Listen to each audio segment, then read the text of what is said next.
আচ্ছা, এখানে একটি গুরুত্বপূর্ণ প্রশ্ন রয়েছে। সেই প্রশ্নটা রয়েছে বেনজিনের মধ্যে ওজোন, ক্লোরোফর্ম আর সেকেন্ড স্টেপে জিঙ্ক আর জল দিলে কি হবে।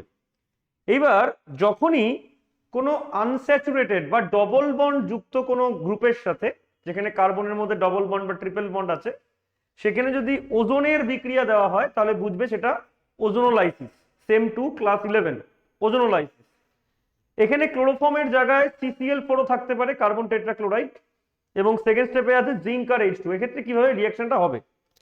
তো সবার প্রথমে যেটা আমাদের করতে হবে, যে এই যে বেনজিনটা আছে, এই বেনজিনটাকে আমরা ভেঙে নেব। কিভাবে ভাঙবো দেখো। যেই জায়গাগুলোতে সিঙ্গেল বন্ড আছে, যেমন এই কার্বনের মধ্যে সিঙ্গেল বন্ড আছে, যেখানে যেখানে সিঙ্গেল বন্ড আছে ওগুলো আগে এঁকে নাও। আচ্ছা, এবার এইখানে ডবল বন্ড আছে, আঁকবো না। এইখানে সিঙ্গেল বন্ড আছে, আবার এইখানে ডবল বন্ড আছে, করব না আমরা। দেখো, এইখানে সিঙ্গেল ছিল তাই সিঙ্গেল, ডবল জায়গাটা আঁকবো না। আবার এইখানে একটা কার্বন আছে, এখানে সিঙ্গেল। এইভাবে আমরা এঁকে নিলাম 6টা কার্বনকে। এইবার যেই জায়গাগুলোতে আমরা ডবল বন্ডের জন্য আঁকিনি, ওখানে ওজোন গুলো ঢুকবে। কিভাবে ঢুকবে দেখো। প্রত্যেকটা কার্বনে একটা করে হাইড্রোজেন তো রয়েছে, আমরা জানি সেটা। প্রত্যেকটা কার্বনে একটা করে হাইড্রোজেন আছে, দেখো। এবার ডবল বন্ড গুলো ব্রেক হবে। ডবল বন্ড গুলো কিভাবে ব্রেক হবে দেখো। ডবল বন্ড গুলো ব্রেক হয়ে এরকম একটা জিনিস আসবে। এইখানে ও আসবে, এইখানে ও এই কার্বনের সঙ্গে লাগবে, আর এইখানে ও লাগবে। দেখো, এটা ওজোনোলাইসিস নিয়ম।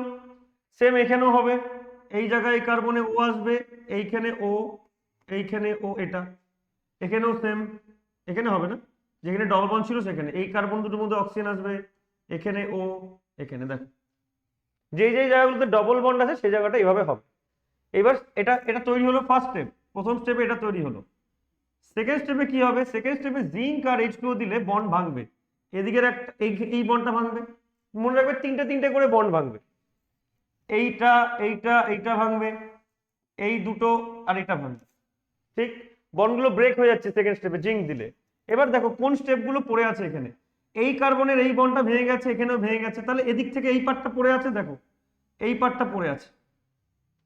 এবারের মধ্যে কি আছে? CHO bond CHO। দেখো ভালো করে। এবার কার্বনের সঙ্গে অক্সিজেন নিশ্চয়ই সিঙ্গেল বন্ডে থাকবে না, ডবল বন্ডে থাকবে। তাহলে দেখতে কেমন হবে জিনিসটা? সি, এই দেখো সি, এইদিকেও সিঙ্গেল বন্ড। এই কার্বনে একটা H লেগে আছে, H। এই কার্বনেও H লেগে আছে, এবং এই অক্সিজেন কার্বনের সঙ্গে ডবল বন্ডে থাকবে। এদিকেও ডবল বন্ড, এদিকেও ডবল বন্ড। তো যে জিনিসটা তৈরি হলো সেটাকে গ্লাইঅক্সাল বলে। গ্লাইঅক্সাল কিভাবে? CHO CHO CHO bond CHO, এটাকে আমরা বলি গ্লাইঅক্সাল। এক্ষেত্রে কতগুলো গ্লাইঅক্সাল পাবো? টোটাল 3টে পাবো। কিভাবে? এই দুটো কার্বনের রেসপেক্টে এটা, এবার এই কার্বনের রেসপেক্টে আরেকটা আসবে, আর এই কার্বনের রেসপেক্টে আরেকটা আসবে, সেম। তাহলে ওজোনের রেসপেক্টে, মানে যদি আমরা বেনজিনের ওজোনোলাইসিস করি, তাহলে গ্লাইঅক্সাল পাওয়া যাবে তিনটে গ্লাইঅক্সাল পাওয়া যাবে। Thank you.